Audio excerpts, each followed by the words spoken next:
மலர்கள் மலர்ந்தது எனக்கு மதுரசம் அருந்தட்டுமா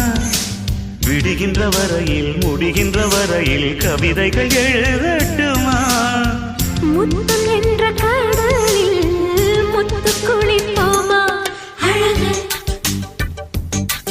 அழகு ஓ நீ நடந்தால் நடையழகு அழகு நெருங்கி வரும் இடையழகு அழகு வேலெறியும்